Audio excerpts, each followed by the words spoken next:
Au nom du Père, et du Fils, et du Saint-Esprit, ainsi soit-il.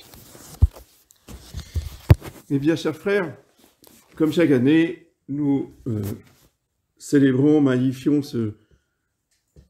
cet événement très important et riche d'enseignements de la transfiguration de notre Seigneur Jésus-Christ, qui est la célébration de cette lumière qui inonde nos âmes de temps en temps. Oui. Le Seigneur nous fait ce cadeau de nous faire participer à son éternité glorieuse. C'est des choses qu'on ne peut pas décrire avec des mots, puisque nous n'avons aucune comparaison humaine dans ce monde. Donc, c'est impossible d'en parler. Il y a ceux qui le vivent et puis il y a ceux qui ne le vivent pas. Donc, ceux qui le vivent savent de quoi je parle, ceux qui ne le vivent pas ne peuvent pas savoir. Ça fait partie des mystères, vous voyez, de la religion catholique, que le monde ne pourra jamais comprendre. Ils sont extérieurs à ces expériences-là, puisque c'est des grâces spéciales que Dieu donne à ses enfants. Ceux qui ne reçoivent pas cette lumière, donc, comprennent les choses de façon humaine, forcément. Ils lisent les choses, puis ils disent, bon, ça veut dire ça dans mon langage humain. Et ils peuvent dire beaucoup de bêtises. Et ces bêtises peuvent aussi nous troubler, voyez, si nous ne faisons pas l'effort de nous former, de nous instruire et de méditer. Si nous, on fait comme les autres, on lit les textes de façon humaine et superficielle. Et il y a une petite musique qui commence à se jouer là dans le monde, en particulier sur YouTube. Vous voyez, là, c'est là où les gens disent beaucoup de bêtises, où tout le monde peut parler. Et ça commence, mais c'était prévu, je veux dire, ça a été annoncé, c'était prédit, donc c'est normal que ça arrive maintenant.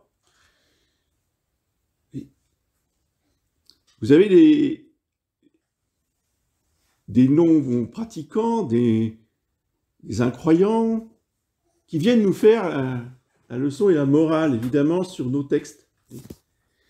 Et nous, on peut être troublés. Alors, par exemple, le texte de ce matin, est tout à fait intéressant. Surtout en latin.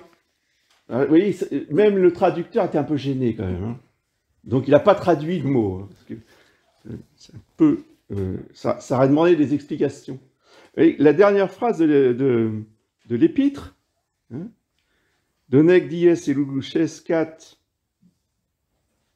et Lucifer origatur in cordibus vestris. Ça veut dire que jusqu'à ce que ce jour apparaisse,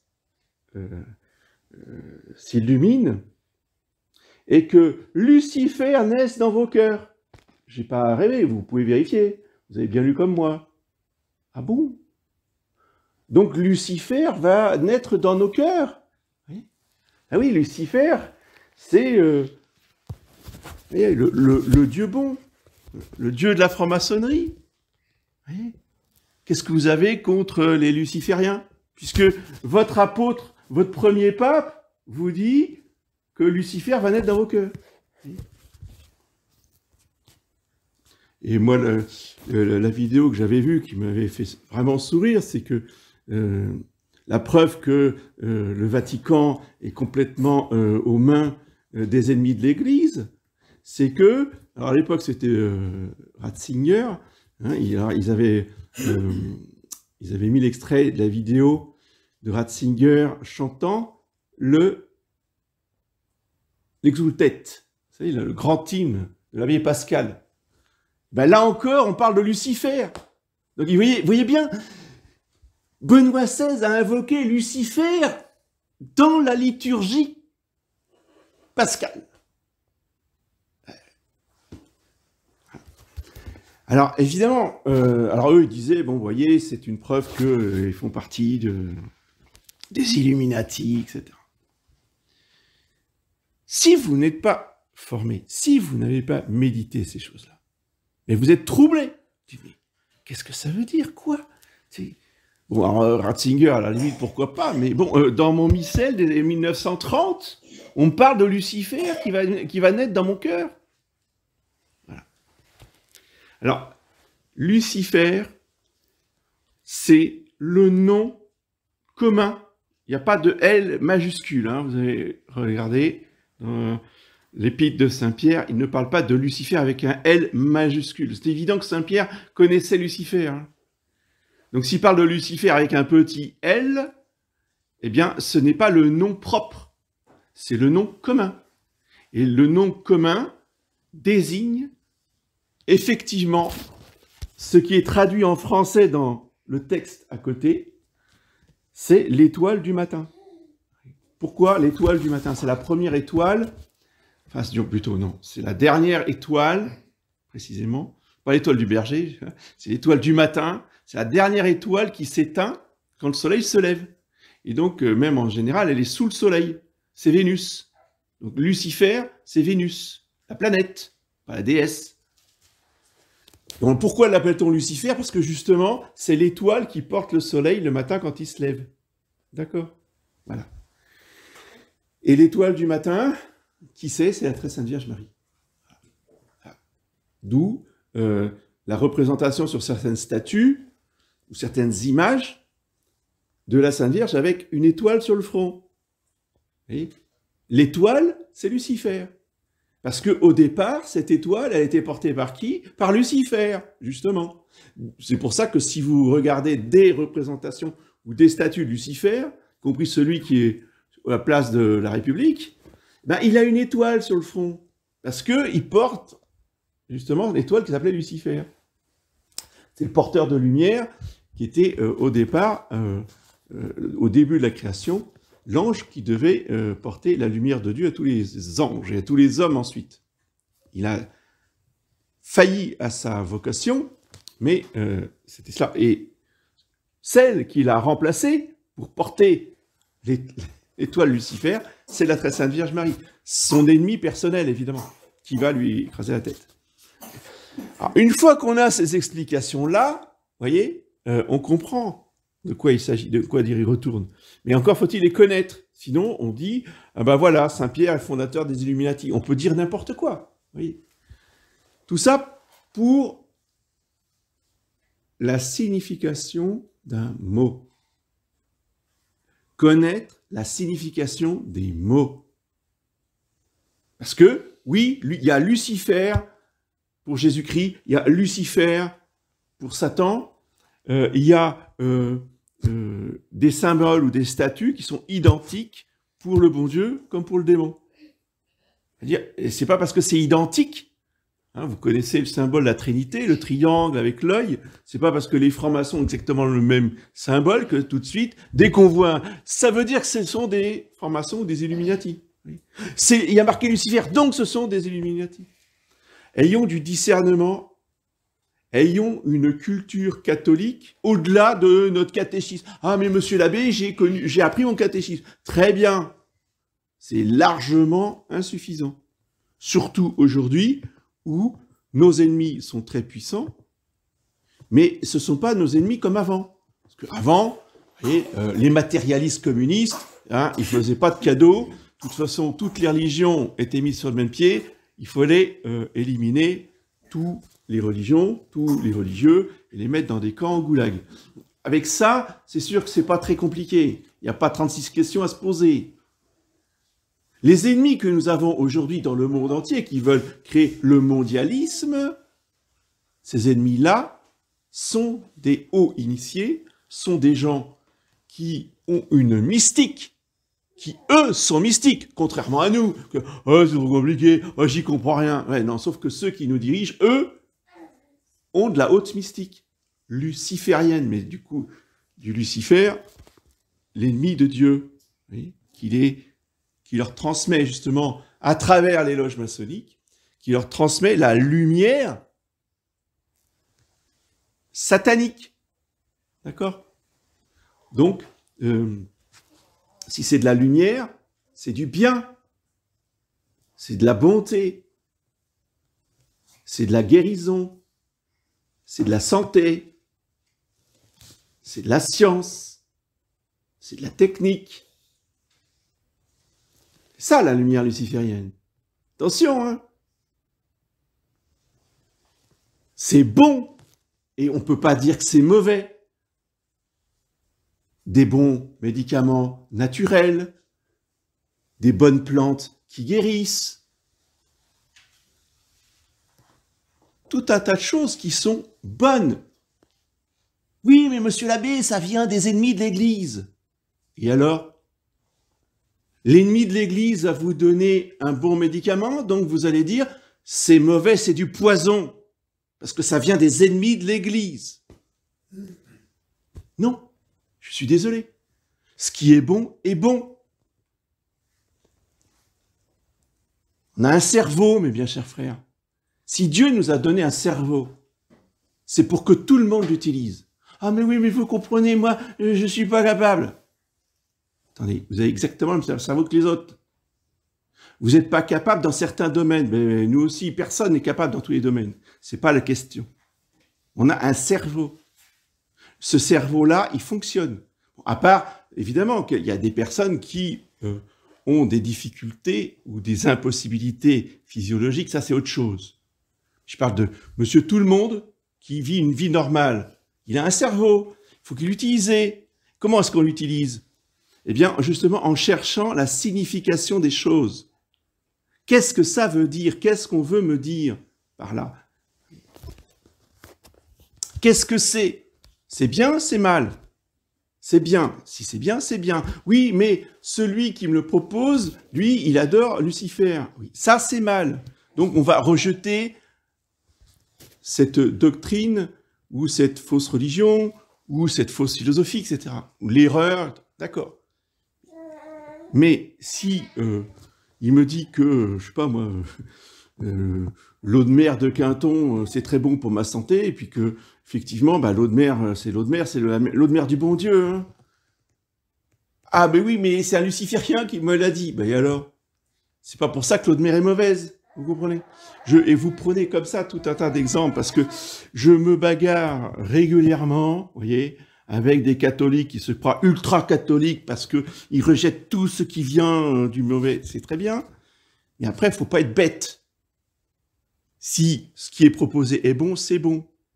Seulement, il faut comprendre dans quel contexte les choses sont dites ou les mots sont employés. D'accord? Et on fait son discernement. Ce qui est vrai, c'est vrai. Ce qui est faux, c'est faux. Ce qui est bien, c'est bien. Ce qui est mal, c'est mal. Ceci étant dit,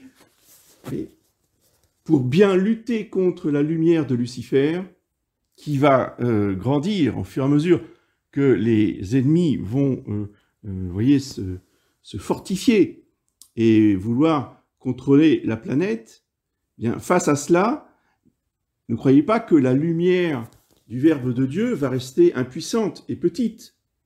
Il faut aussi que nous adhérions à cette lumière divine, cette lumière de la transfiguration, pour justement rentrer de plus en plus dans cette vérité, l'intérioriser et être de chacun d'entre nous, si vous voulez, de cette lumière qui brille dans cette fausse lumière qui n'est que ténèbres. Parce qu'en fait, la lumière de Lucifer, ce sont les ténèbres de l'erreur. Le siècle des Lumières, ce que les ennemis appellent le siècle des Lumières des philosophes lucifériens, justement, et antichrétiens, c'est le siècle des ténèbres. Le démon appelle les ténèbres lumière, et la lumière de la transfiguration, il appelle ténèbres. Tout est inversé. Et tout cela a été, non pas prophétisé, parce que ça n'a rien à voir, ça n'a strictement rien à voir avec les prophéties. Je veux dire, les initiés comme Orwell et Huxley, vous voyez, nous ont annoncé justement ce monde futur, qui est notre monde présent. Pour eux, c'était futur, mais pour nous, c'est présent, où on inverse complètement le sens des mots. Et il nous faut être sans arrêt attentifs, justement, à cette signification des mots pour leur donner leur vrai sens, le sens de la lumière de la transfiguration, et non pas le sens de la lumière du démon. Les textes du dimanche après la Pentecôte nous invitent à ne pas imiter le pharisien qui est dans l'Église et qui est au premier rang pour justement se complaire dans ses bonnes œuvres. Oui. En méprisant le publicain, oui, disant que lui, il n'était pas comme ce publicain, lui, il jeûnait une fois la semaine, etc. etc. Il se complaisait dans ses œuvres. Oui. Et pourquoi Dieu et notre Seigneur rejettent l'attitude de ce pharisien? Ben, tout simplement parce qu'il se croit Dieu. Dieu seul peut se complaire en lui-même. Dieu passe son éternité, depuis toujours, à se réjouir de ce qu'il est, et ensuite, quand il a fait la création, oui, eh bien, il se réjouit de ce qu'il a fait parce que ce qu'il a fait est parfait. Ensuite, il produit son Fils, et son Fils est parfait, puisque c'est sa parfaite image de lui-même. Donc, il se complaît dans son Fils, parce qu'il se complaît dans son image. Le Fils est l'image du Père, et le Père se complaît dans son image. Oui. Donc, lui, Dieu seul, lui, il peut agir comme ça. Mais un homme, quel qu'il soit, qui fait la même chose, dit, mais j'imite Dieu. Oui, mais tu ne peux pas imiter Dieu comme ça. Il faut imiter le bien en Dieu, mais on ne peut pas imiter l'attitude que Dieu seul peut avoir, c'est-à-dire la complaisance en lui-même, la complaisance dans ses œuvres. Parce que, justement, Dieu fait des œuvres parfaites, mais l'homme ne fait aucune œuvre parfaite. Toutes ces bonnes œuvres sont entachées d'imperfection, voire mêlées avec du péché. Parce que ce que devrait dire le pharisien, c'est « oui, je fais toutes ces bonnes œuvres, mais mon Dieu, je les fais mal, je pourrais les faire mieux, je ne les fais pas avec une intention tout à fait pure. » Ça serait la vérité. Mais ce n'est pas ce que dit le pharisien. Le pharisien dit qu'il est parfait. Et Dieu seul est parfait. Donc, que la lumière divine de cette transfiguration, voyez, qui est la lumière de la vérité, nous montre exactement tel que nous sommes, donc nous rendre humbles, voyez, contrairement à la lumière luciférienne qui rend orgueilleux, qui rend pharisien. Voyez. La lumière de la transfiguration nous rend humbles, nous rend véridiques, voyez, et nous rend intelligents. J'ai pas dit savants. On n'est pas destiné à être des savants. Il y a quelques-uns qui reçoivent la grâce, le charisme de la science, oui, pour instruire les autres, mais tous les autres ne sont pas destinés à être savants. Et le but de la vie chrétienne, ce n'est pas d'être savants, mais tous, nous avons le devoir de devenir intelligents, et tous, nous avons la capacité d'être intelligents. Et ça, eh bien, il faut le demander justement ce matin à la Très Sainte Trinité qui nous donne cette lumière divine qui doit envahir nos âmes et nous remplir justement de la vérité de notre Seigneur Jésus-Christ.